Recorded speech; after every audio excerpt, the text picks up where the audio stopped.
Hey there, Facebook. It is Vanessa here again, your motivational speaker, trainer, and head coach from Live, Love, Give.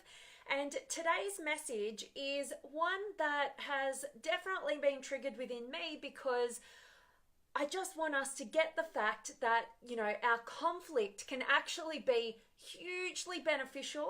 And if you're anything like I maybe used to be, I used to view any sort of conflict that we have in our relationships as, something pretty bad, and that if there was conflict, it meant there was a big problem, that whatever that relationship was, it wasn't working, it wasn't meant to be, all of the rest of it, and kind of started catastrophizing when we get into conflict.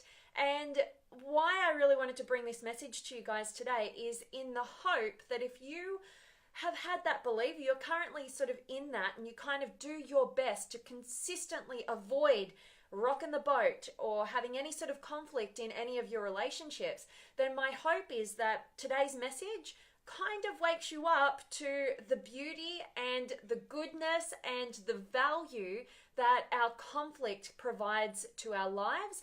And ultimately, I've titled today's message that, conflict is the catalyst for meaningful connection.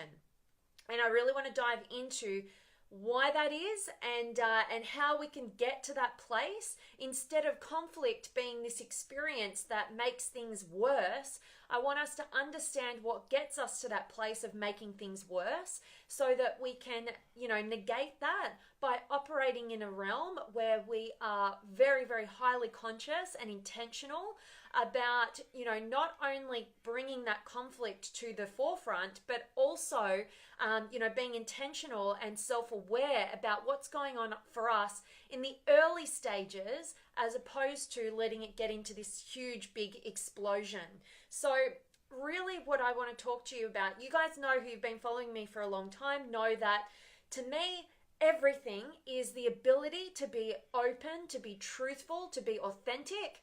And if we can't do that, we can't truly connect. So any of our relationships where we are too scared and terrified to actually just speak what is true for us because we're so scared and fearful of rocking the boat or upsetting somebody or, starting what we think will be World War III, with whoever it is, ultimately we are doing ourselves and our relationships a disservice when we negate the power and the value that conflict brings to the table.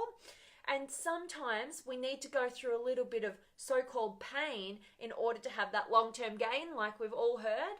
And, bringing this to our relationships is absolutely no different. And most of us, this is the pattern that most of us get caught in. And although it's well-intentioned, it doesn't end up, doing us any favors in the long haul. So most of us, we get triggered by something, somebody does something or says something in our lives that just kind of, rubs us the wrong way. And we kind of are just like, I'm not going to say anything right here because it's not a big enough deal. I don't want to, rock the boat here. I don't want to create conflict here. I'm just going to forget about it, right? So we think we're good intentioned. We're like, it's not really worth it. It's not that big a deal. Like, I'm just going to get over it because I don't want to create this, huge thing out of nothing. But the challenge herein lies where that little thing might have been just a little thing, but because we didn't voice it, we start kind of creating these meanings in our head about who this person is and why they do what they do. And that little thing kind of stacks in that part of our brain that associates things with this particular person. And so another little thing happens. Again, we think, oh, God, that was annoying, or that just really triggered me, but not big enough a deal. Like, just get over it. It's not worth rocking the boat over, right? Stacks to that, that story that we're creating about that individual again. And over time, we get stack and stack and stack until it's this huge pile of little things that are equating to this big thing. And they do one more tiny little, meaningless thing. and we just explode. We completely explode. Everything comes out. All this truth comes out that we've been carrying around. It's been stacking within us, and we just explode. And we know in the moment that we are completely overreacting to whatever that situation is or that thing that's just happened. But now we begin this fight and conflict over the treatment. We begin this fight and conflict over a symptom of not communicating with openness, truthfulness over the smallest things. And instead, now we're fighting about, why are you overreacting? And how dare you treat me like this? And we never really get to the bottom of what's causing all the conflict to begin with, because we are missing the key ingredient, which is open, honest, truthful, and curious communication. Because we all like to think that the way we experience the world is the way that everybody else experiences the world. So if they do a certain thing, it's for the exact same reasons as to why we would do that same thing. And it's just not true. We get into this all-knowing kind of mentality where we believe that we know that person better than they even know themselves, which how could that on earth be true? And we assume the worst.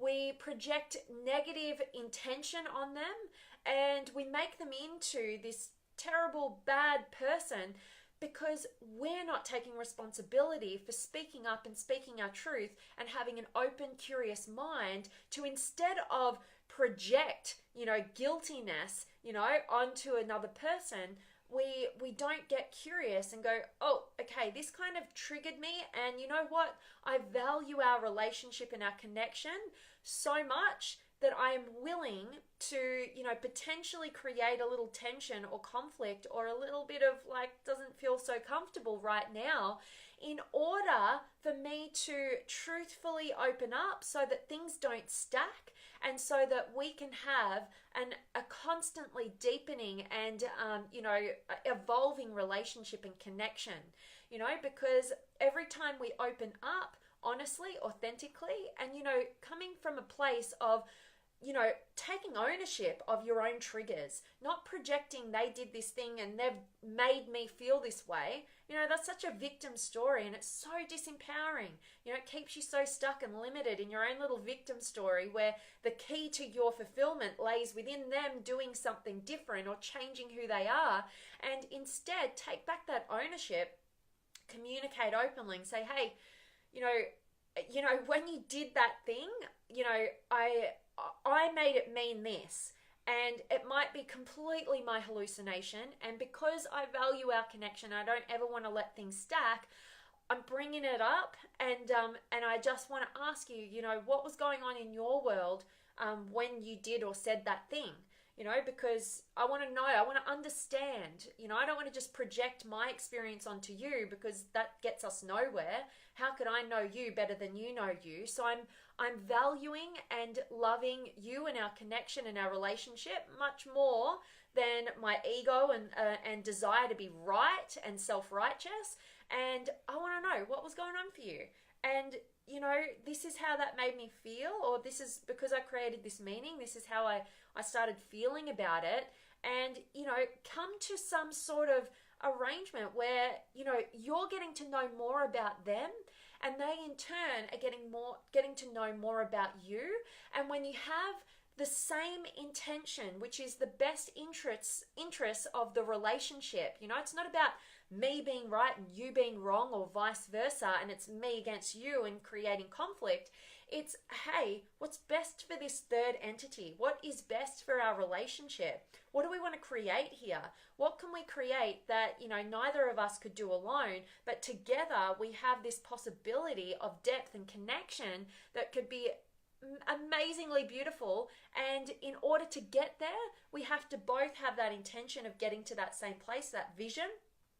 And when you have that, when it's not my interests versus your interests, but it's actually the interests of this relationship, then you have trust.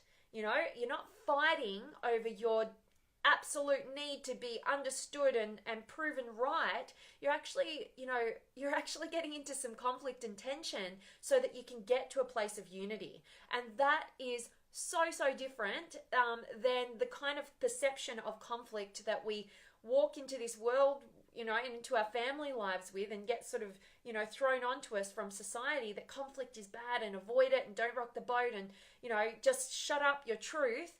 That gets us nowhere, only to a place of stacking, resentment, disconnection. And if you can't be honest and truthful and curious and ask whatever questions come into your mind so that you can get to a better place, you don't really have great connection. You might have connection, but you don't have meaningful depth in your connection. And that is what I think every single one of us as human beings, at the end of the day, we are all yearning for. So I'm really hoping that me sort of talking into conflict, which is a favorite topic of mine, because I think so many of us, ruin beautiful, incredible potential in our relationships because we're so scared of conflict, or we just don't know how to handle conflict. And we have this like negative perception on conflict as everything's bad if we're in any sort of conflict. Well, you're an individual, I'm an individual. We're going to have differing opinions. I'm walking a totally different experience, seeing the world through my eyes. It's a very subjective experience, as are you.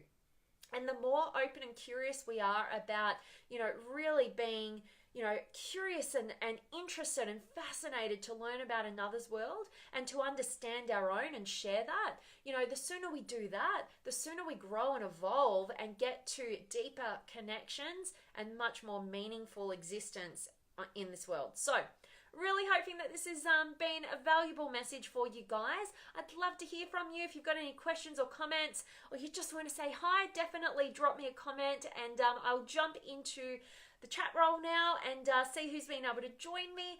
And before I do, make sure each and every one of you guys are definitely part of the Limitless Potential Inner Circle Facebook community. It's growing every day. It's connecting people from all corners of the globe who share a couple of things in common. They share the fact that they definitely are growing themselves, reaching new levels of their potential, and they have a deep yearning desire to contribute to the lives of others and feel like their lives matter, make a meaningful difference through their love and their encouragement and their challenge to you to step up and tap into your greatness. So if that is of interest to you, please go ahead and click on the link connected to this video and request to join, and I'll definitely approve you into that beautiful community. And I'm going to check in with you guys and definitely see who's been able to join me. I've got Paul and Suzanne and Adrian and Lizzie and AJ and Seth and Jacqueline and Alexandria. This gives me courage. Awesome. I love hearing that. Courage is, if we can have courage, we can do anything. I think that if we can look at what we value most in life and the ways that we want to operate, if we choose courage as our number one state of being that we want to live into, all else becomes easy. So I absolutely love hearing that this message has given you courage, Alexandria. And Sergio's here, and Sam used to avoid conflict until they become explosive, but now I engage, do inquiry, create safe space for authentic and vulnerable communication and connection. That is so beautiful to hear, Sam. I love getting to hear these pieces and snippets of your experience and your journey and your growth. So thank you for being an inspiration. That's awesome, Sam. And Tayyeb's here, and Brian, awesome to see you, and Hassani, yay, and Tayyeb, I'm very good, hope you are as well, and Max is here, and Sam, yes, interest and intention for the third entity, the relationship and connection is vital, absolutely, speaking my language. And Brian, I wanted to thank you about recommending the book Lovability. Oh, awesome. Love the line about in relationships, am I using a mirror or a microscope? Boom. Yes, that book has really helped me. Brian, I love that you've tapped into that book and you're an action taker and you took me up on that, because that is everybody who works with me. I absolutely make that their Bible, in terms of their own relationship with themselves. Every single paragraph of that book, I think you have an aha moment. brilliant. If you guys haven't heard of it, Lovability by Robert Holden, my #1 book recommendation for anybody who is looking to up-level their relationship with self, and ultimately that's the foundation for reaching ever-increasing heights of your potential. Absolutely. And thank you, Brian. Thanks for sharing that. I love that. And definitely brilliant. Instead of using a microscope and focusing on what the other person is doing wrong, which only serves to disempower you because you can't control them. Instead, put the mirror up to you. I love that, absolutely. And work out, what's going on for you? Why did this thing trigger you? What can you relate that to? And what do you need to learn? And how can you get more open-minded and curious so that you're not so triggered and assuming the worst? So absolutely, Brian, I love that. Thanks for being here. And Hassani, just saying hi, B. I'm learning about conflict management in class right now. Wow, awesome. I'll have to go back to hear your message, but thank you so much for speaking on this important topic. You rock. You rock, Hass. And that's awesome. Thank you. And I love that you're learning about conflict management. I think that, it's such an area of interest for me personally. I love being able to bring people back together. And it's actually one of the reasons why, I found I wasn't really going to be a lawyer. When I did conflict resolution, and mediation, a course in mediation when I was doing my law degree, that absolutely woke me up, because just to share this piece, because I think it's really interesting, but what happened is the university that I was doing my law degree at the time, they used to put mediation, which is, conflict resolution, bringing people back together, getting that understanding, blah, blah, blah. They used to put that in the final year of law.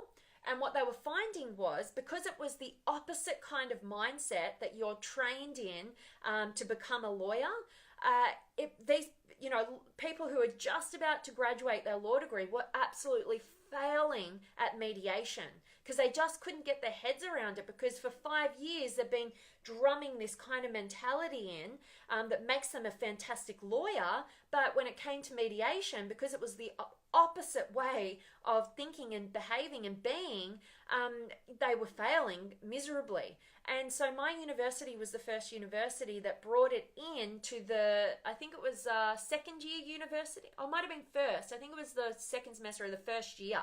And so that people could still have this kind of mentality of bringing us together, instead. So lawyers, it's like you got to prove yourself right and prove them wrong, and it's you against them, and it's just about who's going to win, right?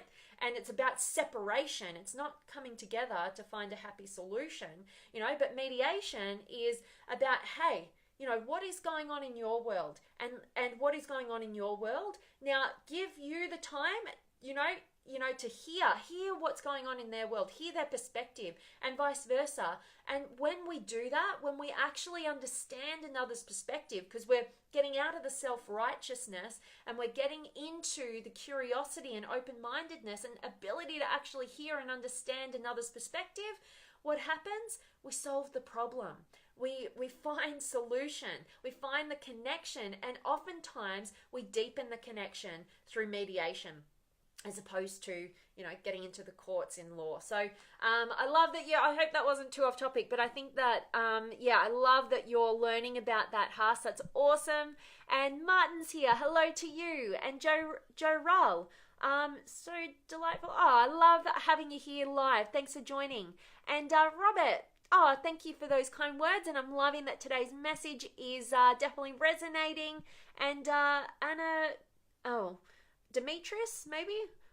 Yes, loving that you're here. And Gabrielle, thank you for conflict management insight, challenging with ex-husband, children's father. Absolutely, and yeah, like mediation is kind of that first step in family law and getting into the courts, but and that's why, like, if there is a relationship that you want to maintain in the long term, you have to have these kind of skills, these conflict management sort of skills, resolution skills, and definitely get to that point of understanding. That's why it's so big in family law, because of course you've got children in the equation, and so you're going to be in each other's lives, you know, so it makes sense that you will maintain some sort of amicability in that relationship.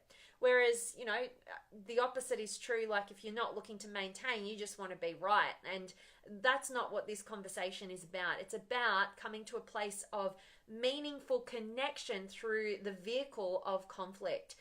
So I love that. And thanks for sharing your experience here, Gabrielle. And Stephen's here. And Sam, your messages are always valuable and empowering. So much thank you so much, Sam. And I so appreciate that. That always touches my heart that you're finding some value in these messages. And thank you for sharing that. And Alina's here. And Janet. It's an extremely precious topic. Loving that this is resonating with you, Janet. That's awesome. And Alonia's here. And Nawelf and Akka. Awesome, guys. Well, that really was the topic that I wanted to present to you today. And I really hope that this message has got you thinking about, you know, what's my relationship with conflict? You know, am I avoiding conflict? Do I think that, you know, conflict is this terrible thing that should be avoided at all costs? And if you are thinking like that, I would really challenge you to think about how much more connected and meaning you could bring to your relationships if you were to adopt the kind of mindset that truthful, curious communication will always make things better. That it will always be a great vehicle of getting to deeper, more meaningful connections in our lives. And that is worth a little bit of short-term pain if we have that kind of intention of the third entity of the relationship being amazing and successful and beautiful, as opposed to, you know, short-term, like getting caught up in just like not wanting to rock the boat. Hope that this has been valuable to you guys. And last little comment here from Haas. Wow, that could also be in personal relationships as well, V. Yeah, just being more aware of the situation and being open to understanding the other side better is a huge step. And I found that overcoming conflicts together also strengthens us too, relationships too. Yep, we just have to have enough courage to express ourselves openly and consider the other side. Absolutely. So in order to express ourselves courageously, we have to understand first what's going on for us. Just like Brian mentioned, instead of the microscope, take the mirror, you know, and do the work on you first, and then get to a place where you can get curious about the other person, and then come to a place of understanding, trying to understand them, and then give them the opportunity to understand you as well. Absolutely. So I'm loving that was resonating, Haas, and I always appreciate you being here and sharing your thoughts. And as always, guys, I am sending you all of my love, light, blessings, gratitude, energy, enthusiasm, everything extraordinary coming to you to wherever you are in the world today. I hope it's beautiful and amazing and extraordinary. And I hope you're doing some work on this kind of area, getting a new empowered mindset and perspective on conflict so that you can go the depths of connection and really live to your potential in your relationships. So that's it from me today, guys. I'm sending you all of my love, and I cannot wait to see you guys tomorrow.